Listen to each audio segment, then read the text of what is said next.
পিপাসু আবু সুফিয়ান তখন ইসলাম কবুল করেনি।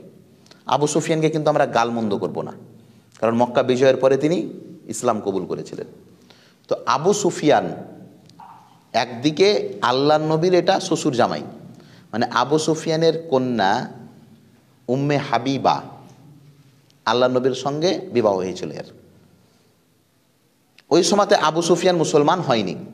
তো আবু সুফিয়ান মক্কা থেকে গেছেন মদিনা যে আল্লাহ নবীকে কিছু বুঝাবেন। তখন কিন্তু আবু সুফিয়ান আল্লাহ নবীর চরম শত্রু, পেলে আল্লাহ নবীকে হত্যা করে দেবে এরকম ব্যক্তি। যেই কাজের জন্য গেছে কোনো মতেই সেই কাজ হচ্ছে না। আবু বাকারকে বলছে, ভাই একটু তোমাদের নবীকে বুঝাও। আবু বাকার বলছেন আমি পারবো না। উমারকে বলছেন, ভাই তোমরা একটু দেখো, তোমাদের নবীকে একটু বুঝাও, মক্কায় যেন হামলা না করে। উমার রাদিয়াল্লাহু তাআলা আনহু বললেন যে না, এটা সম্ভব নয়। আল্লাহ নবীর সঙ্গে কেউ কথা বলতে পারলেন না এই বিষয়টি নিয়ে। তখন আবু সুফিয়ান ভ্রাতৃত্বের দোহাই দিয়ে আল্লাহ নবীর একজন স্ত্রীর নাম কি বললাম, উম্মে হাবিবা, এটা কার বেটি? আবু সুফিয়ানের। তখন কিন্তু আবু সুফিয়ান মুসলমান হয়নি, মুসলমান হয়েছে তার কিছুদিন পরে। তো ওই আবু সুফিয়ান তখন তার ব্রেনে এলো যে কার হাতে পায়ে ধরে বেড়াচ্ছি, যার সঙ্গে কথা বলবো ওটা তো আমার জামাই। ওটা কে? ওটা তো আমার জামাই। তো পরকে বলে কি আছে, আমার বেটি কি বলি? বেটিকে বললে কাজ হবে না? বেটিকে বললে বেটি তখন জামাইকে বলবে, তো সহজ। কার হাতে পায়ে পড়ে বেড়াচ্ছে আবু বাকার আর উমার আর কার? তখন আবু সুফিয়ান নিজের বেটি উম্মে হাবিবার ঘরে প্রবেশ করেছে, কক্ষে। আবু সুফিয়ান আর উম্মে হাবিবা বাপ বেটি, রক্তের সম্পর্ক। আল্লাহ নবী তার স্বামী উম্মে হাবিবা। আবু সুফিয়ান যখন ঘরে প্রবেশ করেছে, উম্মে হাবিবা ঘরের মধ্যে আছেন, আবু সুফিয়ান ঘরে প্রবেশ করেছে, মানে বাপ বেটির ঘরে প্রবেশ করছে। বেটি বাপকে দেখে বিছানাকে উঠিয়ে দিচ্ছে, জড়ো করে দিচ্ছে। বিছানা পাড়া থাকে না? মেহমান গেলে কি করেন আপনারা? বিছানা পাড়েন। আর উম্মে হাবিবা এই মেহমান মানে কি আবার ফের নিজের বাপ। বাপ গেলে তো পরিস্থিতি আলাদা থাকে বেটির বাড়ির। বাপকে দেখে উম্মে হাবিবা বিছানাকে জড়ো করে দিচ্ছে। আবু সুফিয়ান একটা আশা নিয়ে গেছিল যে বেটিকে বুঝাবো, বেটি জামাইকে বুঝাবে। আবু সুফিয়ান বেটির এই দুর্ব্যবহার দেখে বলছে যে তুমি একটু আমাকে বসতে দেবে, একটু পানি নাস্তা পুছবে, তা না করে তুমি আমাকে বসতে দেবে না, তার এই জন্য বিছানা গুটিয়ে দিচ্ছ। তখন আবু সুফিয়ানের কন্যা আল্লাহ নবীর স্ত্রী, তখন তিনি তার বাপকে বলছেন, তার পিতাকে, কে আপনি? আন্তা রজুলুন কাফিরুন মুশরিকুন। অন্য একটি রিওয়ায়াত এসেছে আন্তা রজুলুন নাজাসুন হাদা ফিরাসুন লির রাসূলিল্লাহি সাল্লাল্লাহু আলাইহি ওয়াসাল্লাম। আল্লাহু আকবার। ভ্রাতৃত্ব কাকে বলে দেখেন, ইসলাম কাকে বলে দেখেন। নিজের বাপকে বলছেন উম্মে হাবিবা যে এই বিছানাটা কার জানেন? এই বিছানাটা হচ্ছে আমার স্বামী মুহাম্মদ সাল্লাল্লাহু আলাইহি সাল্লামের। আর আমি এটা বৈধই মনে করি না যে আমার স্বামীর বিছানায় কোনো কাফের এসে বসবে। ইসলাম দেখেন, এরাই তো নিজের জানকে কুরবানি করে দিয়েছিল আল্লাহর জন্য। ইন্নাল্লাযীনা ক্বালু রাব্বুনাল্লাহু সুম্মা ইসতাকামু তাতানাজ্জালু আলাইহিমুল মালাইকা আল্লা তাখাফু ওয়ালা তাহজানু ওয়া আবশিরু বিল জান্নাতিল্লাতী কুনতুম তুআদুন। আল্লাহ পাক রব্বুল আলামিন বলছেন, ইন্নাল্লাযীনা ক্বালু রাব্বুনাল্লাহ, যারা বলল আমাদের প্রতিপালক একমাত্র আল্লাহ, তার প্রতি টিকে থাকলো, তাদের জন্য কি হয়? আল্লাহ ফেরেশতা অবতীর্ণ করেন। এমনি আল্লাহ পাক রব্বুল আলামিন তাদের বর্ণনা আল্লাহর নবীর মুখ জুবানিতে দিয়ে করেননি। তাদের পরিস্থিতি দেখুন যে তারা ইসলামকে কতটা ভালোবাসতেন। পৃথিবীর সমস্ত সম্পর্ককে বাদ দিয়ে আল্লাহ এবং আল্লাহ রসুলের সম্পর্ককে তিনারা প্রাধান্য দিয়েছেন। সূরা তাওবাতে আল্লাহ পাক রব্বুল আলামিন বলছেন, ইয়া আইয়ুহাল্লাযীনা আমানু লা তাত্তাখিযু আবাআকুম ওয়া ইখওয়ানাকুম আউলিয়া ইন ইসতাহাব্বুল কুফরা আলাল ঈমান। আল্লাহ বলছেন, এই ঈমানদারেরা তোমরা বন্ধু হিসেবে গ্রহণ করিও না, কোনো সম্পর্ক রাখিও না যদি কোনো ব্যক্তি ঈমানকে বাদ দিয়ে কুফরকে অবলম্বন করে, ইসলামকে বাদ দিয়ে ইসলামিক কৃষ্টি কালচারে চলে, ইসলামকে বাদ দিয়ে অন্য ধর্ম অনুসারী হয়, তাহলে তার কোনো কথা মানা যাবে না, যদিও সেটা তোমার বাপ ভাইও হয় না কেন। ইয়া আইয়ুহাল্লাযীনা আমানু লা তাত্তাখিযু আবাকুম ওয়া ইখওয়ানাকুম, তোমার যদি বাপ ভাইও হয় আর সে যদি ইসলাম বাদ দিয়ে অন্য কিছুকে ভালোবাসে, তারপরও তার সঙ্গে সম্পর্ক রাখা যাবে, সম্পর্ক রাখা যাবে না। আর আপনি বলছেন লাড্ডু ঘুরিয়ে কি করে দেবো মৌলভী সাহেব, সম্পর্ক কেটে যাবে। লা তাআতা লিমাখলুকিন ফি মাসিয়াতিল খালিক, কোনো মানুষকে সন্তুষ্ট করতে গিয়ে আল্লাহকে অসন্তুষ্ট করা যাবে না, কোনো পরিস্থিতি নেই। মুসাইব বিন উমাইর, তার মা অসুস্থ হলো ইসলাম কবুলের পরে, আল্লাহ নবীর দরবারে কাঁদছেন, ছোট্ট বাচ্চা 12-13 বছরের তখন মুসাইব বিন উমাইর, এই যার কথা বললাম আপনাকে, এক তো চেহারা সুন্দর, আল্লাহ নবীর কাছে এসে কাঁদছে। জিজ্ঞাসা করলেন কি হয়েছে আল্লাহ নবী? মা খুব কাঁদছে আমার জন্যে, মরা মরা অবস্থা, ছোট্ট বাচ্চা 12-13 বছরের মুসাইব বিন উমাইর আল্লাহ নবীর অনুমতি নিয়ে নিজের মায়ের সঙ্গে দেখা করতে গেছেন। তার মা মুসাইব বিন উমাইরকে দেখে, কয়েকদিনের অসুস্থ মানুষ সুস্থ হয়ে গেছে, বারবার বেটাকে বুঝাচ্ছে, বেটা মুহাম্মদের ধর্ম অবলম্বন করিস না, মুহাম্মদকে ছাড়, আমাদের দেবদেবী এগুলোই ঠিক আছে। শেষমেশ যখন মা ছেলেকে পারলো না বুঝাতে, তখন মা বলছে বেটাকে যে বেটা তুই যদি বাড়ি ছেড়ে ফের মুহাম্মদের কাছে চলে যাস, তাহলে আমি পানি টানি কিছুই খাবো না, না খেয়েই মরে যাব। ভ্রাতৃত্বের একটা দোহাই দিছে না মা, যে যদি বেটা এখানে টিকে যায়, ইটকে যায়। মুসাইব বিন উমাইর, বুখারীতে এই রিওয়ায়াত এসেছে, মুসাইব বিন উমাইর বলছেন আম্মু জান লাউ কুনতা খারাজাত নাফসাকা আলফা মিয়াতা মাররা লা আরজি দীনে মুহাম্মদ, আম্মু শোনেন, আপনার মতো যদি আমাকে 100টা মাকে কুরবানি দিতে হয় কোনো সমস্যা নেই, কিন্তু আমি মুহাম্মদকে ছেড়ে দেব না। প্রিয় বন্ধু, আল্লাহকে সন্তুষ্ট করান। আল্লাহ এদের জন্যই তো বলছেন যে অনেক মানুষ এই রকম রয়েছে যারা আল্লাহকে সন্তুষ্ট করার জন্যে পৃথিবীর সব কিছু ত্যাগ করে দেবে। আজকে কি আমরা পেরেছি সব কিছু ত্যাগ করতে? আজকে আমাদের নাফস, আমাদের জীবন, আমাদের নিজের বিরুদ্ধে যদি কোনো শরীয়তের বিধিবিধান থাকে, তাহলে আমরা সেটার প্রতি পালনে আমতা আমতা করি। এটা হচ্ছে আমাদের ব্যবহার। যখনই আমাদের উপরে ফতুয়া লাগু হচ্ছে, তখন আমরা ওই ফতুয়া খুঁজছি হালালের কোনো পথ আছে কি নেই। সাহাবায়ে কেরাম এটা করতেন না। আজকে আমার আপনার চরিত্রের, আমার আপনার ব্যবহার কি? আরে ফতুয়াকে হালাল করার জন্য আলেমদেরকে ফোন করি যে দেখি একটু যদি কোনো মুলবি বলে দেয় যে হ্যাঁ চলবে, তাহলে চালিয়ে দেবো। একবারও এটা হয় না যে না, যদি একাদটু চলে, মানে ওলামায়ে কেরামদের মধ্যে যদি বিভ্রান্তি থাকে এই ফতুয়া নিয়ে, আমি এটা বাদ দেব? কারণ এটা নিয়ে সন্দেহ আছে, ওলামায়ে কেরামদের মধ্যে বিভাজন আছে, যেটাতে বিভাজন নেই ওটা করব না। অনেক পরিস্থিতি আমরা দেখেছি, আমাদের এমন লোককে দেখেছি যারা আমাদের সঙ্গে ভালো সম্পর্ক রাখে। ভাই, ছেলের মুসলমানিতে অনুষ্ঠান করতে হয় না ভাই, বউ বিদায়ের জন্য অনুষ্ঠান করতে হয় না ভাই, নতুন বাড়ি করেছেন তার জন্য মুলবি ডেকে জালসা করে কোরআন খানি করে কোরআন পড়িয়ে কি হবে, এগুলো করতে হয় না। আমাদের অনেক ভাই এই ফতুয়াকে হালাল করার জন্য ওই মুলবিগুলার উদাহরণ দেয় যে মুলবিগুলো এগুলো করে বেড়ায় না। আপনি কাকে ধোঁকা দিচ্ছেন? আপনি কাকে বুঝাচ্ছেন? আপনি কার চোখে পর্দা দেওয়ার চেষ্টা করছেন? একবার ভেবে দেখেন, উম্মে হাবিবা আল্লাহর নবীর স্ত্রী, তার বাপ আবু সুফিয়ান ওই সময়তে কাফের, ঘরে প্রবেশ করছে,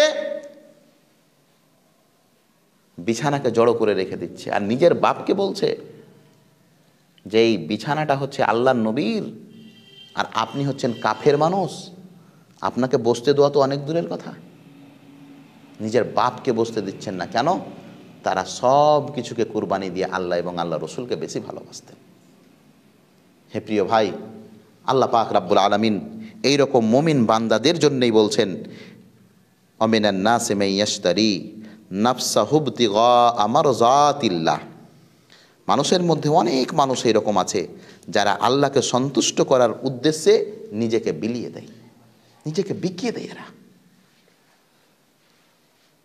উসমান গনি নাম শুনেননি কি? উসমান, এই পরের যে কথাটা উসমান গনি, গনিটা কিন্তু এক টাইটেল বুঝেন?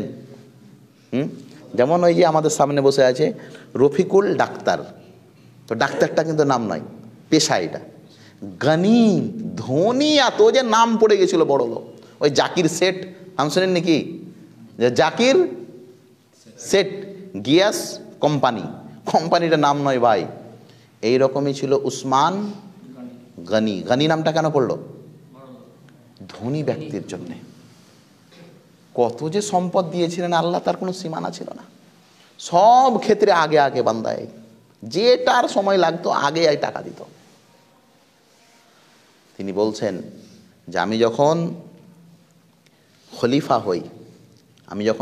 হই তখন আমার কাছে পাল উট ছিল।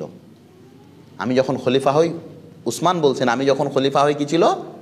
অনেকগুলি উটের পাল ছিল আমার। পাল মানে বুঝতে পারছেন তো, অনেকটি উটলি একটা পাল হয়, অনেকগুলি পাল ছিল, মানে কয়েক হাজার ধরলেন উটি হবে। কিন্তু তিনি বলছেন যে আমি যখন খেলাফতের শেষ দিকে এলাম, আমার কাছে মাত্র একটা উট বেঁচে ছিল, তবু এমন যে শুধু এক জায়গা থেকে আর এক জায়গা যাওয়ার হজ করার জন্য ওটা আমি ব্যবহার করতাম। সব কিছু এরা কুরবানি করে দিল। আবুজার গেফারি বিখ্যাত সাহাবী, জুহুদের 3 জন ব্যক্তির মধ্যে একজনের নাম এটা, আবুজার গেফারি। তাবুকের যুদ্ধ, মদিনা থেকে তাবুক আনুমানিক 781 কিলোমিটার। কত কিলোমিটার? কয় কলকাতা হবে? 3 কলকাতা গো। তাবুক আল্লাহ নবীর জীবনের এটা শেষ যুদ্ধ, এরপর আর যুদ্ধ করেন আল্লাহ নবী। এই যুদ্ধটা হয় তখন আল্লাহ নবীর বয়স ছিল 61। কত বছর? আপনাকে যদি বলা হয় 61 বছরে জিহাদ করতে চলো, তো হয়েছে আলহামদুলিল্লাহ। ও সুগারের ওষুধ টানতে ভুলে গিয়ে মৌলভী সাহেব আগান আসছি নেই। আল্লাহ নবীর বয়স তখন 61। আবুজার গেফারি, এর কথাটা বলতে এই কথা এলাম। আল্লাহ নবীর জীবনের শেষ যুদ্ধ কি? তাবুক। আল্লাহ নবীর প্রথম এটা যুদ্ধ, যেই যুদ্ধতে আল্লাহ নবী বলেছিলেন কোনো ব্যক্তিকে বাড়িতে থাকার অনুমতি নেই, সবকে বের হতে হবে, বাড়িতে থাকতে গেলেই মুনাফিক। কোনো যুদ্ধতে এরকম আল্লাহ নবীর কঠোরতা ছিল না। বের হতে বলেছেন, তাগিদ করেছেন, কিন্তু এটা বলেননি কেউ যদি যুদ্ধতে না যায় মুনাফিক। ডিক্লেয়ার হয়নি এটা, একমাত্র তাবুকের যুদ্ধ এটা আল্লাহ নবীর জীবনের শেষ যুদ্ধ। আল্লাহ নবী তাবুক চলে গেলেন, কত কিলোমিটার বললাম? বড়ই কঠিন যুদ্ধ ওটা, আমি কঠিনের কথাটা বলছি না। আল্লাহ নবী কিন্তু কড়া ফতোয়া দিয়েছিলেন, কেউ বাড়িতে থাকতে পাবে না। তাবুকের ময়দানে গিয়ে দেখছেন যে কি ব্যাপার, আবুজার গেফারি যে আসেনি। আল্লাহ নবী খুঁজতে পাঠালেন, এই দেখতো এইরকম লোক তো আমার কথা শুনে বাড়িতে থাকবে না, বিশ্বাস আছে না? সবাই বলছে আল্লাহ নবী আবুজার আসেনি। আল্লাহ নবী কেমন একটু কষ্ট পেলেন, এত কড়া করে বললাম তারপরও আবুজার আসেনি। না, আল্লাহ নবীর বিশ্বাস হয় না, এসছে তোমরা খুঁজো। সবাই বলছেন আল্লাহ নবী আবুজার আসেনি, কিন্তু আল্লাহ নবীর বিশ্বাস এইরকম লোক আসবে না, এত কড়া করে বললাম। নবী মুহাম্মদ সাল্লাল্লাহু আলাইহি সাল্লাম কয়েকদিন পরে দূর থেকে দেখছেন একজন ব্যক্তি চলে আসছে, উস্কো খুস্কো চুল, ধুলাবালিতে একদম ভর্তি হয়ে আছে, চিনা যায় না, দূর থেকে দেখা যাচ্ছে। আল্লাহ নবী সবাইকে ডেকেন, এই দেখো এই যে আবুজার আসছে, আবুজার। সবাই দেখে বলছেন আল্লাহ নবী আপনি কি করে চিনলেন? ওটা আবুজার, চিনাই তো যাই না। কেউ আসছে দূর থেকে, হয় না? কেউ আসছে চিনা যায়, যে ফাঁকা ময়দান দেখবেন কে যেন আসছে, কাছে না এলে চিনা যাবে না। সবাই বলছে আল্লাহ নবী আপনি কি করে জানলেন ওটা আবুজার? আল্লাহ নবী বললেন দেখো ওটা আবুজার। কাছে এসে দেখছেন তো সত্যিকারেরই আবুজার গেফারি। আল্লাহু আকবার। পা গুলো কেটে গেছে, ঠোঁট মুখ ফেটে গেছে, হাতগুলো ফেটে গেছে, চুলগুলো ধুলা মাটিতে ভর্তি হয়ে গেছে, চেহারাতে ধুলার কয়েকটা লেয়ার পড়ে গেছে, পরত মোটা হয়ে গেছে ধুলাবালি পড়ে, চিনা যায় না এটা আবু জার। আল্লাহর নবীকে তাবুক থেকে, আল্লাহর নবীকে মদিনা থেকে তাবুক হেঁটে যেতে লেগেছিল 15 দিন, 750 কিলোমিটার। উঁটে তিনার আগে ছিলেন। তো আল্লাহ নবী বলছেন আবু জারকে যে আবু জার, কেন এই অবস্থা, আমাদের থেকে পিছে কেমন করে পড়ে গেলে, কয়েকদিন যে পিছে তুমি। তখন আবু জার বলছেন আল্লাহর নবী, আপনি যখন কড়া করে বললেন বের হতে হবে মদিনা থেকে, আমি বেরিয়ে গেলাম। কিছু দূর এসে আমার উঁটটা এমনভাবে বসলো, আর উঁট উঠল না, কোনো মতেই আমি উঠকে উঠাতে পারলাম না। কাফেলা থেকে, জমাত থেকে আমি পিছে ছটকে গেলাম। করি তো করি কি, আজ নয়তো কাল উঠে যাবে, কিছুক্ষণে উঠে যাবে, এটা করলে উঠে যাবে, ওটা করলে উঠে যাবে। উঁট উঠল নাই আল্লাহর নবী, আমি কি করব? আমার কাছে যে অস্ত্র ছিল, তিনারা তো যুদ্ধতে যাচ্ছেন, সবেরই তো আলাদা আলাদা অস্ত্র থাকবে। আল্লাহর নবী যা অস্ত্র ছিল, অস্ত্রটা আর জাদেরা মানে সফরের প্রয়োজনীয় জিনিস, খাবারপত্রও হতে পারে, প্রয়োজনীয় জিনিস আমি পুটলি বেঁধে নিলাম। এক তো অস্ত্র, দ্বিতীয় প্রয়োজনীয় জিনিস, তৃতীয় 781 কিলোমিটারের পথ পায়ে হেঁটেই চলে গেলেন তিনি, পা হাত কেটে গেছে। আল্লাহর নবী বলছেন যে আবু জার, তুমি তো না আসলেও পারতে, তোমার খালি পায়ে, কেউ খালি পায়ে যায়নি সেদিন, 781 কিলোমিটার হেঁটে যাবার জায়গা। আল্লাহর নবী বলছেন আবু জার, তুমি তো না আসলেও পারতে। তখন আবু জার বলছেন যে আল্লাহর নবী, একবার আমি ভাবলাম, এক তো জমাত থেকে পিছে ছুটে গেছি, জমাতে থাকলে একটু সাহস থাকে, দ্বিতীয় তাবুক আমি রাস্তাও তো চিনি না, এই তো রাস্তা এরকম নয় যে গুগল ম্যাপ আপনাকে দেখিয়ে দেবে। একবার ভাবলাম, কিন্তু আবার ভাবলাম যে আল্লাহর নবীর ভাষার দিকে লক্ষ্য করেছো, কি বলেছে, যে গেল না সে মুনাফিক। তো আমিও কি মুনাফিকের দরজায় পড়ে যাব আল্লাহর নবী? শুধু এই ফতুয়া, এই ভয়ে যে মুনাফিক আমি হব না, প্রয়োজনে রাস্তাতে শহীদ হয়ে যাব। আল্লাহর নবী বললেন আবু জারকে যে আবু জার, তুমি মদিনা থেকে তাবুক এলেও একাই, আর দুনিয়া থেকে যখন চলে যাবে তখনও তুমি একাই হয়ে যাবে। তাদের কুরবানি দেখেন, দিনের প্রতি চাহাত, দিনের প্রতি লাগাও দেখেন তাদের। হে প্রিয় মুসলিম ভাই, আল্লাহ পাক রব্বুল আলামিন স্পষ্টভাবে বলছেন যে মানুষের মধ্যে অনেক মানুষ এমন আছে যারা সব কিছুকে কুরবানি করে দেয়। হে প্রিয় ভাই, এরাই তো হচ্ছে আমাদের আসল হিরো, এরাই তো আমাদের পথ প্রদর্শক, এরাই তো হচ্ছে তারা যাদের ব্যাপারে আমরা প্রতিদিন আল্লাহ পাক রব্বুল আলামিনকে সূরা ফাতিহার ব্যাপারে, সূরা ফাতিহার মধ্যে বলি ইহদিনাস সিরাতাল মুস্তাকিম, বলি না, সিরাতাল্লাযীনা আনআমতা আলাইহিম, হে আল্লাহ তুমি আমাকে সরল পথ দেখাও, ওই পথটা যেই পথের পথিকদের তুমি অনুগ্রহ করেছো। আল্লাহ তো এদেরকে অনুগ্রহ করেছেন, এদের ব্যাপারেই তো আল্লাহ বলছেন যে এমন লোক আছে যে আল্লাহকে সন্তুষ্ট করার জন্য সব কিছুকে এরা বিক্রি করে দেয়। এরপরে আল্লাহ বলছেন ইয়া আইয়ুহাল্লাযীনা আমানু দুখুলু ফিস সিলমি কাফা, হে ঈমানদারেরা পুরোপুরি ইসলামকে মানার চেষ্টা করো, আংশিক নয় ভাই, একটু মুসলমান একটু কাফের ইজিক্যাল টু আপনি কাফের। বিষয়টা এমন নয় এটা নিলাম ওটা নিলাম, ওটাও নিলাম ওটাও নিলাম, আপনি কিছুই হলেন না। আল্লাহ বলছেন ইয়া আইয়ুহাল্লাযীনা আমানু, হে ঈমানদারেরা তোমরা পুরোপুরিভাবে ইসলামে প্রবেশ করো, এবং শোনো ওয়ালা তাত্তাবিউ খুতুওয়াতিশ শাইতান ইন্নাহু লাকুম আদুউম মুবিন, এবং শয়তানের অনুসরণ করো না, সে তোমাদের স্পষ্ট শত্রু। প্রিয় বন্ধু, আমি আমার আলোচনার শেষ দিকে যে কথা আপনাদেরকে বলতে চাইছি, দিন ধর্মের জন্য কুরবানি করার মজাই আলাদা। ঘটনা ব্রেনে অনেকগুলি চলে এলো দিনের জন্য কুরবানি হওয়ার।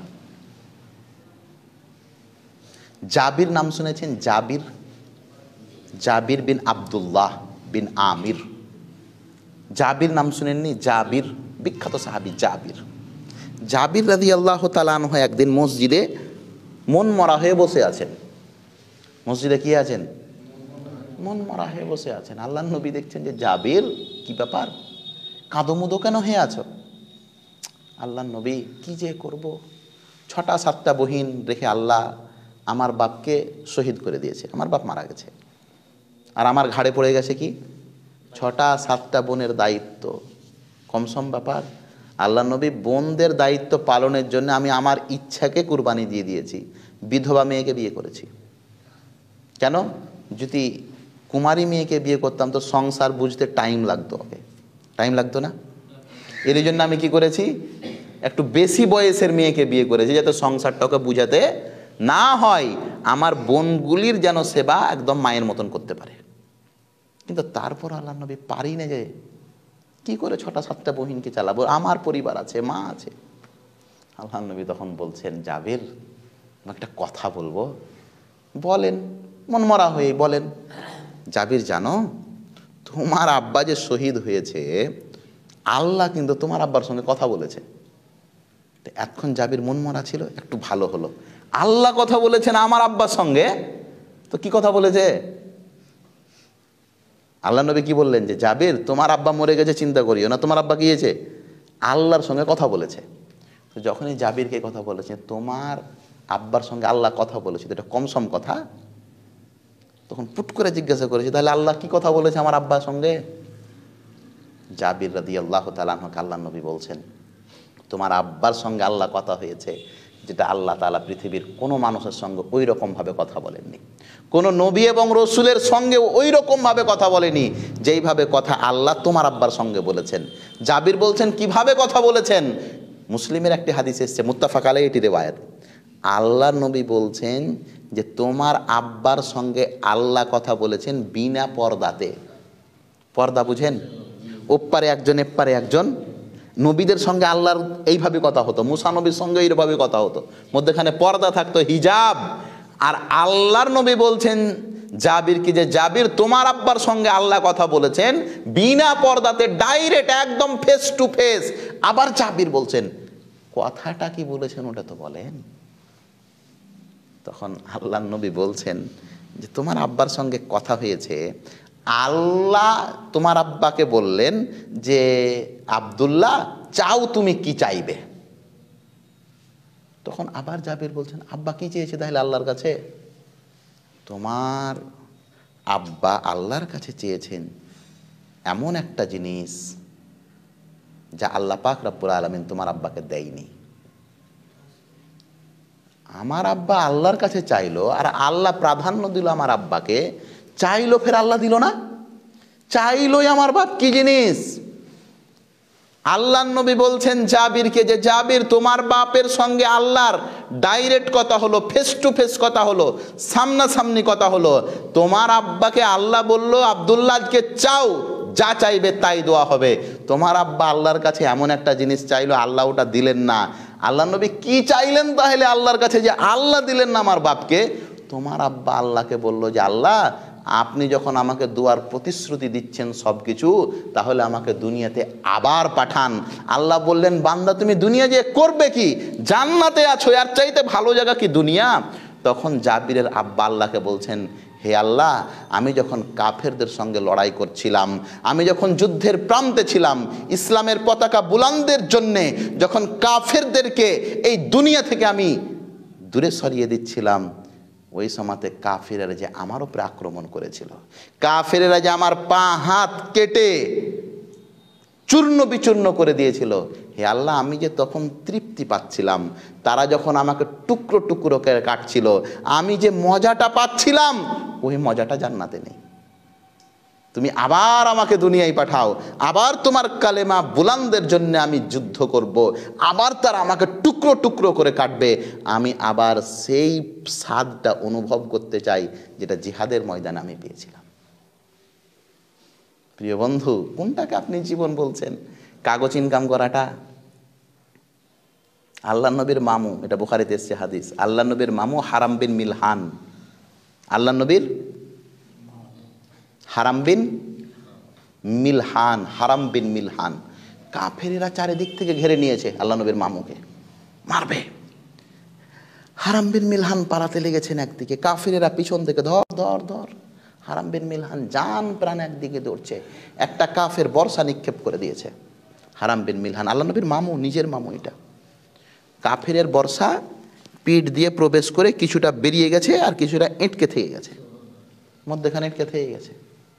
রক্ত নিয়ে হারাম বিন মিলহান নিয়ে মুখে আর মাথায় মুছে চলে যাচ্ছেন রক্তগুলো, নিজের রক্ত। বুখারীর রিওয়ায়েত এসেছে সেই দিন ওই রক্তগুলো মুখে আর মাথায় মাখছেন আর বলছেন ফুজতু রব্বিল কাবা, আল্লাহর কসম এই দুনিয়ার মানুষেরা আজকে আমি সফলতা অর্জন করলাম। অথচ সেটাই ছিল তার মৃত্যুর ডেট, মৃত্যুর তারিখ, মৃত্যুর মুহূর্ত। কোন সফলতা অবলম্বন করেছিলেন তারা, আর কোন সফলতার পিছনে আমি আপনি দৌড়াচ্ছি?